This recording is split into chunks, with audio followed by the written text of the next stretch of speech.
agree with you 100%. How you doing, man? It's good to see you. Good, man. You doing all right? Yeah, doing really well, man. Good. I'm excited to talk to you. I'm a fan of the entire album. Really, before we get into Breaking Up with Easy in the 90s, I got to talk about 2016 because for me, it's my personal favorite on the album. It's such a, I mean, as I'm listening through the album, that one comes on, and it's the song on the album, again, for me personally, where I stopped what I was doing and really like rewound the thing and listen to it over again because the words and just the way that it's produced, it's such a great song, man. It really is a phenomenal tune. Thanks, man. I appreciate that. I've always liked songs when they're sort of presented with bare minimum production. You know, when you want to get songs, when you want people to turn up your songs in the car when they're riding down the road, or you know, when they're having a good time, like, so you have to do things to make the songs more interesting. But I'm with you. I love those songs that are vulnerable and more stripped down. And a lot of my earlier recordings were just on acoustic guitar, and I like the acoustic approach. And that one is not much more than an acoustic version of the song. It's so good, man. I really appreciate good. that. All right, let's jump into Breaking Up Was Easy in the 90s. I think we should start with the inspiration for the song because it's really a great idea for a song. And you know, you've written plenty of hits, so you know what you're doing. But where did the idea come for this tune? Yeah, this was typically I like to write ideas that come from I like, I guess, write my own ideas. I write with co-writers, but I typically like to write my own ideas because I usually come from life, somewhere in my own life, sure. You know. But this was one that Josh Osborne, who I write with quite a bit, and we're really, really tight and written over the years. He called me one day when I was on my way home, and he said, "I got this idea that I think would fit you," and he told me the idea, and I said, "Yeah, absolutely, let's write that."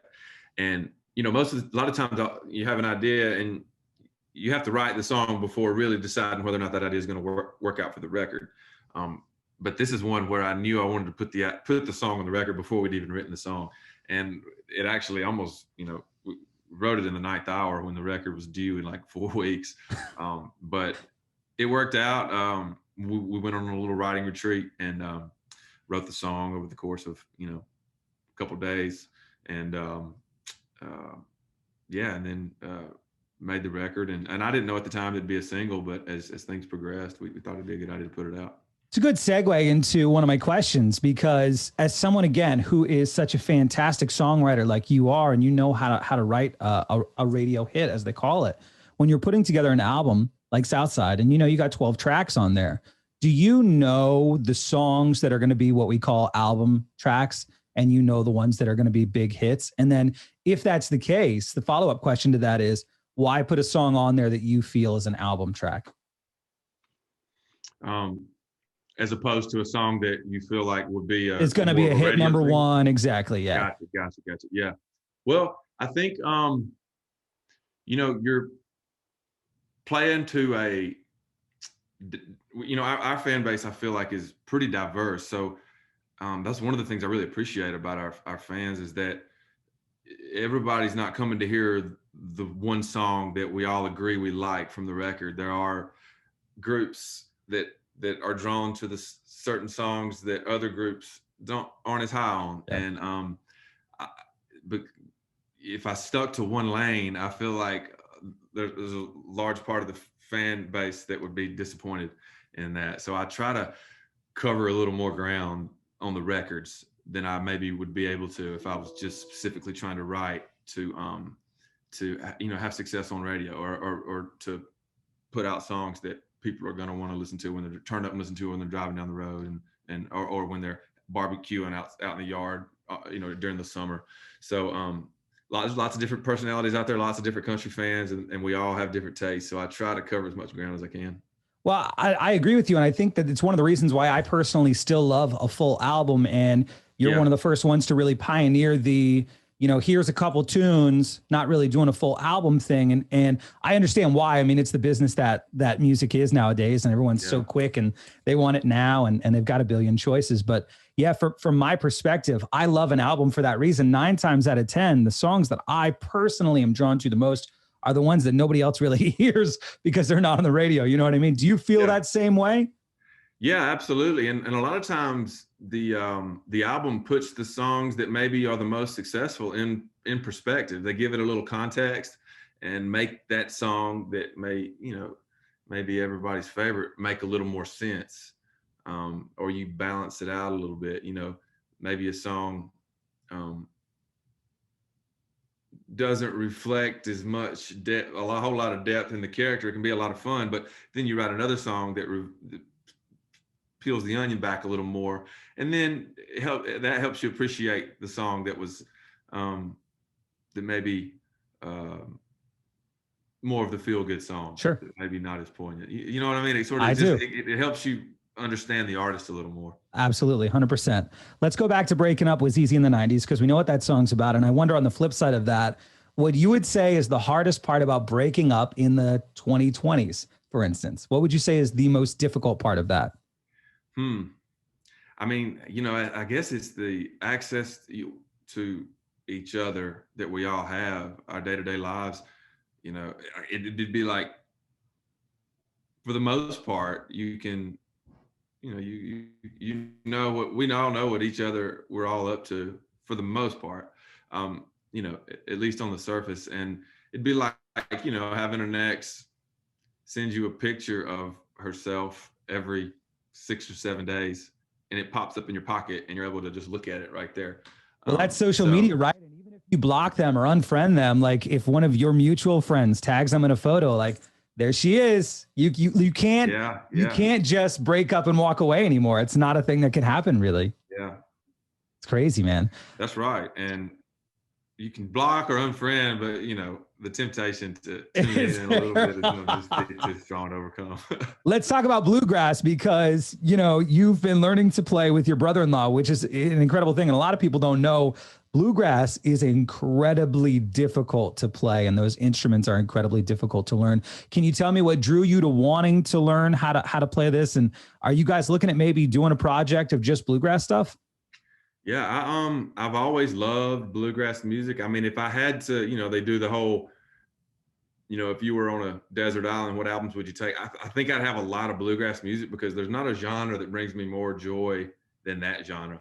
And especially if you're able to see it live. I used to go, when in college, I'd go down and see Marty Raven from Shenandoah, one of my favorite singers. He has, and I guess they're still together, had a bluegrass band called Full Circle.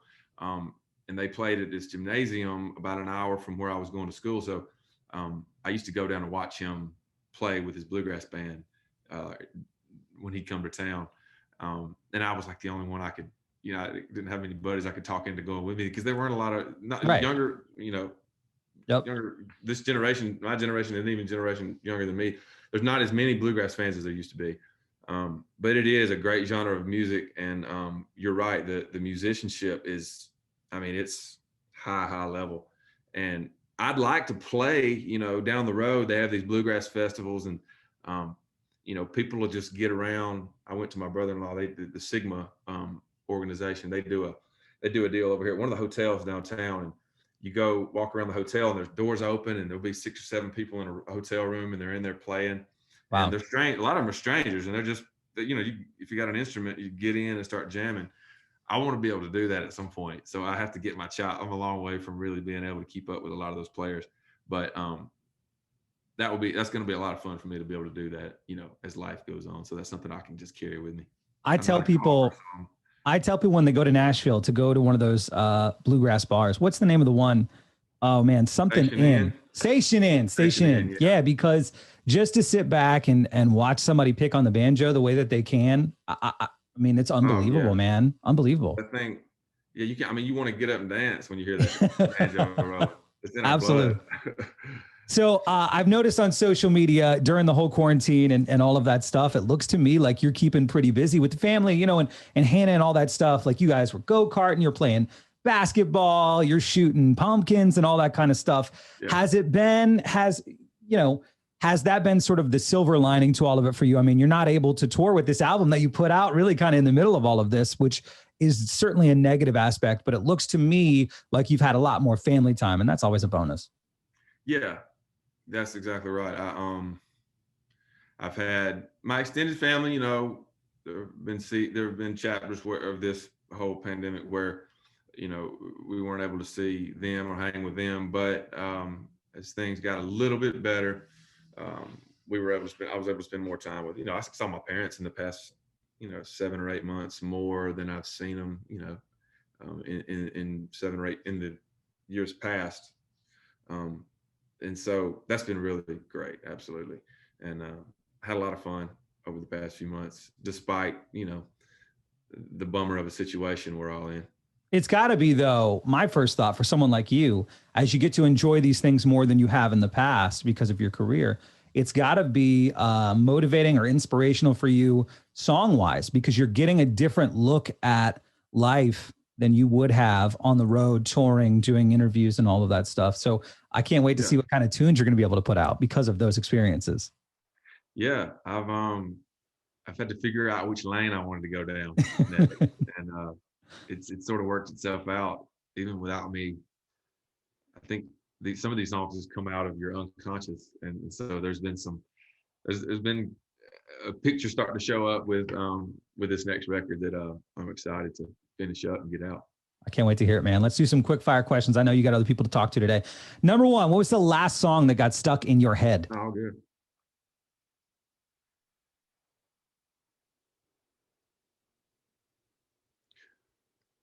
I lost you there for a second. What was that? You broke up on me. The last song that got stuck in your head. Yes. Oh, gotcha. Okay. Let's see. Oh, what's the last song that got stuck in my head? Probably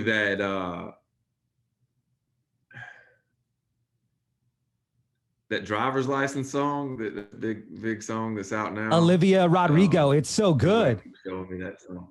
Yeah. Yeah. It's got that nursery rhyme chorus. Number two, something comfy you wear at home that you'd probably never wear in public.